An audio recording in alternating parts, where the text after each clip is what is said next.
border of Bangladesh and Myanmar. I went to one of the largest refugee camps in the world.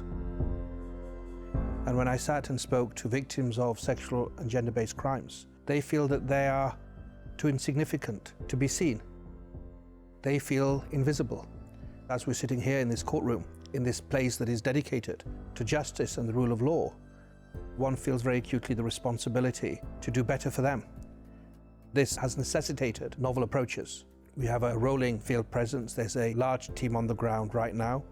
We're working also with the independent investigative mechanism for Myanmar. We're trying to build partnerships with civil society. We have a lot of community outreach, and I think it's fair to say that none of this would have been possible but for the assistance of the Trust Fund. The Trust Fund for Advanced Technology and Specialised Capacity has provided an essential injection of additional resources to address gaps in the regular budget of the Office of the Prosecutor. While the regular budget covers costs in relation to specific situations, the Trust Fund supports key thematic areas. The Trust Fund has played a pivotal role in overhauling the Office's technological infrastructure, giving rise to Project Harmony.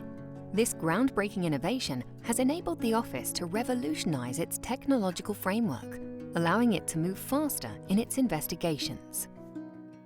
The digital transformation was really necessary because the evidence that we're taking today in real time is much different than what we had 5, 10, or 15 years ago. It's more than just cell phones. It's social media, it's cell tower information, it's missile interception data, geospatial information, it's everything that's out there. This is traditionally something the office would have to have a human review and would take sometimes months, if not years, to get through this amount of data. But with Project Harmony, this is something that now we can do in sometimes less than days. Without the Trust Fund, the Office of the Prosecutor would not have been able to make the progress that it has over the last 14 months in this digital transformation. The Trust Fund's second priority is to boost the Office's capacity to provide psychosocial support during investigations. Efforts in this and other specialised areas are complemented through the Office's secondment programme. I was brought into work at the Office of the Prosecutor as a secondee because I have a specialty in sexual crimes and crimes against children. Interviewing children is very specific, and it's something that the OTP has not done in such big numbers. And us coming from national settings where we do interviews with children on a daily basis, we have the opportunity to share the knowledge that we have, and for us also to learn from the OTP and the staff members on investigating war crimes and crimes against humanity. And the secondees bring this knowledge back to their countries, and therethrough they can strengthen complementarity. I think secondees are an important part of any institution. They can come with a different expertise. They bring innovative ideas, provide trainings. It could be in ballistics, it could be in the rights of children, also in gender crimes. I think it's a brilliant idea. It's always good to learn from your peers or people who have more knowledge on a subject. The third priority area covered by the Trust Fund is improving capacity for investigating crimes of sexual and gender-based violence and crimes against children. This includes installing child-appropriate interview facilities in country offices and at the court, and hosting thematic roundtables with civil society.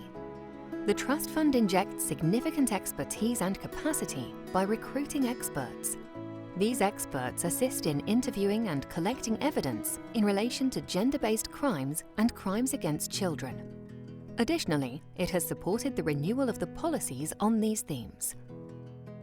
It's easy in these big investigations to not give children a voice. And it's important that children are heard in every single situation that the OTP investigates. A child who's lost his entire community or his mother and father, only they can express the depth of that loss. The first trust funds that were established were to keep us afloat. I'm really immensely grateful to all states that have provided contributions, because the speed of action was essential. The skills that we needed to make sure we have a trauma-informed approach required extra expertise, and that had to be supplemented from outside the office because we're already overworked and understaffed within it. Having drawn on the Trust Fund on advanced technology and specialised capacity to address gaps in its core funding, the Office is transitioning its focus to seek support in areas not addressed by the regular budget. Specifically, the Office is establishing 2 trust funds on complementarity and cooperation and geographical diversity.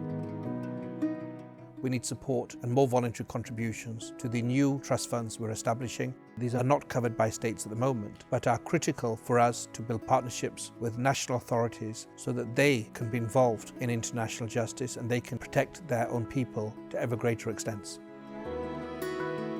The issue of funding represents an existential threat to international criminal justice because we can't keep preaching, we can't keep promising, we can't keep hoping without the actual tools to deliver. It's what state parties have committed to by establishing this court, and the resources are an important part of that.